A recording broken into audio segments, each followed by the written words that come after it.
আসসালামু আলাইকুম প্রিয় ফুটবল ফ্যান্স। আর্জেন্টাইন ব্রাজিলিয়ান প্লেয়ারদের চ্যাম্পিয়ন্স লিগে পারফরমেন্স, জাতীয় দলের পারফরমেন্স নিয়ে একটা ভিডিও বানিয়েছিলাম এবং স্বাভাবিকভাবে এটাকে কেন্দ্র করে আরও একবার আর্জেন্টিনা ব্রাজিল একটা দ্বন্দ্ব চলছে।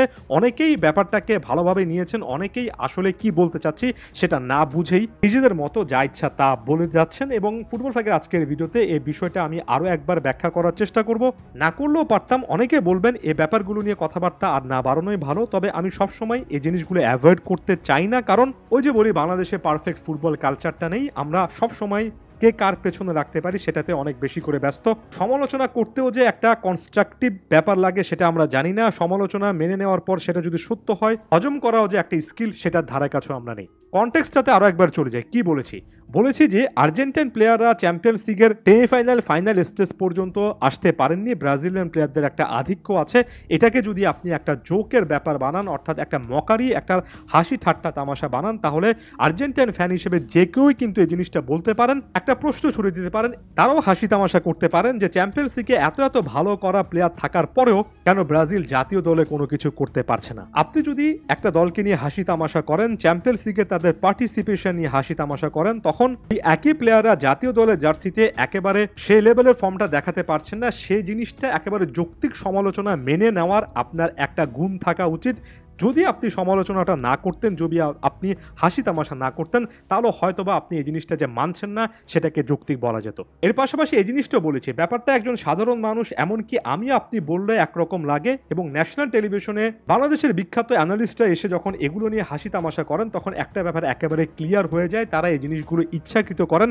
সবসময় আর্জেন্টাইন ব্রাজিলিয়ান সিজনাল ফ্যানদের মধ্যে একটা দ্বন্দ্ব রাখার চেষ্টা করেন। ফুটবল ভক্তদের একটা বড় অংশ আছেন দেশে যারা ইম্যাচিউর, খুব একটা বেশি ফুটবল দেখা বোঝার চেয়েও একে অপরের সঙ্গে আসলে লাগতে ব্যস্ত, তাদেরকে সবসময় ইনডিরেক্টলি উৎসাহ দেওয়ার চেষ্টা করেন এবং এই জিনিসটা আসলে ঠিক নয়।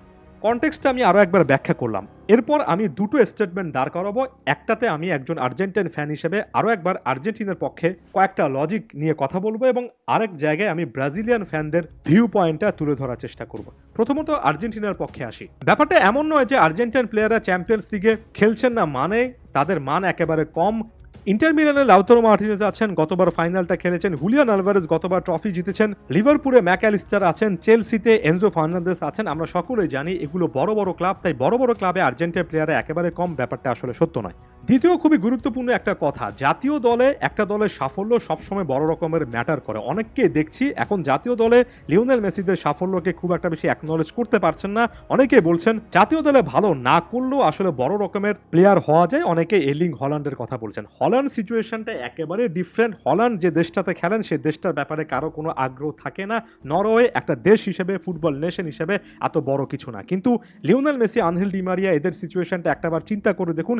ক্লাব ফুটবলে এত কিছু অর্জন করার পরও বছরের পর বছর লিওনেল মেসিকে বা একজন ডি মারিয়াকে বেস্ট ফুটবলার বা বেস্ট লেভেলের ফুটবলারদের মধ্যে একজন আপনারাই অনেকে মানেননি, কারণ হিসেবে দাঁড় করিয়েছেন জাতীয় দলে সাফল্য নেই। তাই এখন যখন জাতীয় দলে সাফল্য আছে, তখন জাতীয় দলের সাফল্যটাকে বড় রকমের ইস্যু কেন বানাচ্ছেন না, কেন শুধুমাত্র ক্লাব ফুটবলে ফোকাস করছেন, ব্যাপারটা আমি আসলে জানি না। অনেকে আছেন যারা রীতিমতো দলিলপত্র করে লিখে দেন, ভবিষ্যৎবাণী করেন যে আর্জেন্টিনা 6 মাস পরে, 9 মাস পরে, 1 বছর পরে একেবারে যাচ্ছেতে একটা সিচুয়েশনে চলে আসবেন। আর্জেন্টাইন ফ্যানদের মধ্যে অনেকে আবার ব্রাজিলকে নিয়ে এই টাইপের ভবিষ্যৎবাণী করেন। আপনাদের উদ্দেশ্যে একেবারে ক্লিয়ারলি বলতে চাই, কোনো একটা চেম্বার খুলে ভবিষ্যৎবাণী যদি করতে পারেন, এমনকি দেশের গুরুত্বপূর্ণ সিচুয়েশন নিয়ে যদি আগে থেকে রিপোর্ট করতে পারেন, যেমন এই লেভেলের গরম পড়বে এটা যদি আপনারা আগে থেকে বলতে পারতেন, তাহলে হয়তো বা জাতিগতভাবে আমরা একটা ভালো পরিবেশে থাকতাম, কিছু ব্যবস্থা নিতে পারতাম। আপনাদের মধ্যে ওই অ্যাবিলিটি আছে, সেই জিনিসটা কাজে লাগানো উচিত। ভবিষ্যৎ দেখার এই উজ্জ্বল ক্ষমতা সবার মধ্যে থাকে না। এরপর আমি ব্রাজিলিয়ান ফ্যানদের পক্ষে কয়েকটা কথা বলতে চাই এবং আর্জেন্টাইন ফ্যানদের অনেকের বিপক্ষে যাবে এবং কথাগুলো আপনাদের শোনা উচিত। একজন আর্জেন্টাইন ফ্যান হিসেবে এই জিনিসগুলো স্বীকার করে নিই। দেখুন, বিজ্ঞান ও প্রযুক্তি এতটাই এগিয়েছে যে আমরা এখন ঘরে বসে যে কোনো ফুটবলার যে কোনোখানে খেলুন, যে কাজই করুন না কেন, এমনকি তাদের পার্সোনাল লাইফের সকল কিছু দেখতে পারি। এই যুগে এসেও আর্জেন্টাইন ফ্যানদের মধ্যে একটা অংশ আছেন যারা বিশ্বাসই করেন না যে ব্রাজিলের কাছে 5টা ট্রফি আছে, 5টা বিশ্বকাপ জয় করেছে তারা, এবং তারা খুব বেশি দিন আগে নয় 2019 সালেও কিন্তু কোপা আমেরিকা ট্রফি জিতেছেন। তারা এমন একটা ভাব দেখান যে এই বিশ্বকাপটা জয়ের পরে ব্রাজিল এমন একটা খাদে পড়ে গিয়েছে, সেখান থেকে ব্রাজিল আর উঠতেই পারবে না। সর্বশেষ ভিডিওতে আমার কনটেক্সটটা এটা ছিল যে ব্রাজিলিয়ান প্লেয়াররা অনেকে ক্লাব ফুটবলে যতটা ভালো করছেন, জাতীয় দলে ওই বন্ডিংটা, ওই কম্বিনেশনটা তৈরি হচ্ছে না। আর আর্জেন্টাইন প্লেয়াররা ক্লাব ফুটবলে যাই করুন না কেন, জাতীয় দলে তাদের একটা অসাধারণ কম্বিনেশন আছেন। এটা হজম করতে না পারার কারণ কি আছে আমি জানি না, ব্যাপারটা একেবারে ধ্রুব সত্য। তবে এখানে একটা কিন্তু আছে, আমি কোনো জায়গায় বলিনি, কখনোই এই জিনিসটা বলবো না যে ব্রাজিলিয়ান ফুটবলারদের মধ্যে ওই অ্যাবিলিটি নেই যে তারা ঘুরে দাঁড়াবে না। কে বলবে কোপা আমেরিকার সামনে যে ট্রফিটা আসছে সেখানে ব্রাজিলিয়ান ফুটবল ঘুরে দাঁড়াতে পারে? আর্জেন্টাইন ফ্যানদের মধ্যে অনেকেই যে কমেন্ট বক্সে ব্রাজিলকে নিয়ে রীতিমতো গালিগালাজ করেন এবং কমেন্ট বক্সে রেখে যান যে আরো কয়েক দশকেও ব্রাজিলিয়ান ফুটবল তাদের জায়গায় পৌঁছাতে পারবে না। আপনারা কি আসলে ব্রাজিলের ফুটবল সম্পর্কে জানেন, তাদের ট্যালেন্ট সম্পর্কে জানেন, কিংবা বিন্দুমাত্র পড়াশোনা করে আসেন? আপনারাও সেই তো ভবিষ্যৎবাণী করছেন, ব্রাজিলিয়ান যে ফুটবল ফ্যানেরা ওই ভবিষ্যৎবাণী করছেন তাদের সঙ্গে যুক্ত করে একটা কিন্তু কম্বাইন্ড বিজনেস আপনারাও দাঁড় করাতে পারেন। সবচেয়ে বড় কথা, এই টাইপের অধিকাংশ কথাবার্তায় কোনো সেন্স মেক করে না।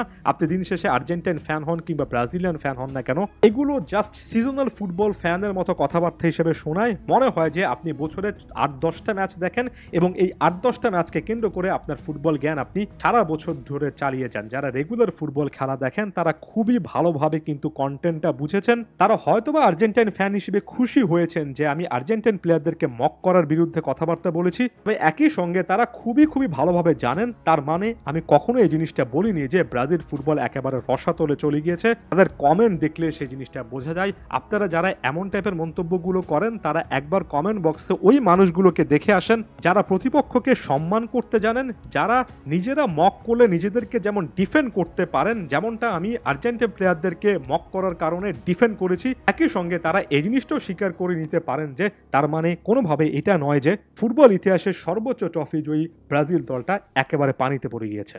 যাওয়ার আগে একটা কথাই বলবো, আর্জেন্টিনার পক্ষে কথা বলি কিংবা কোনো একটা বিষয় নিয়ে কথা বলি, কনটেক্সটটা খুব ক্লিয়ারলি বুঝতে হবে। একই সঙ্গে এই জিনিসটা মাথায় রাখতে হবে, আপনি যখন দিনের পর দিন একটা দলকে অনেক বেশি করে মক করে যাবেন, রীতিমতো যা ইচ্ছা তা বলে যাবেন, তখন আপনার যেমন অধিকার আছে একজন ব্রাজিলিয়ান বা আর্জেন্টাইন ফ্যান হিসেবে অন্য দলটাকে রীতিমতো হিংসাত্মক একের পর এক কথাবার্তা বলে অনেকের মন তিক্ত করা, তেমনি একজন কন্টেন্ট ক্রিয়েটর হিসেবে বিশেষ করে যখন আমি নিজে কোন দল সাপোর্ট করি, কোন প্লেয়ারকে সাপোর্ট করি, কাকে সম্মান করি, প্রতিপক্ষকে আসলে কতটুকু সম্মান দিই, এগুলো এতটা ক্লিয়ারলি বলি, তখন 3000 ভিডিও করার পর আমার নিজেরও রাইট আছে নিজের জায়গা থেকে স্পষ্টত কথাগুলো বলার, এবং এই রাইটটা আপনি আমার থেকে কখনোই কেড়ে নিতে পারেন না।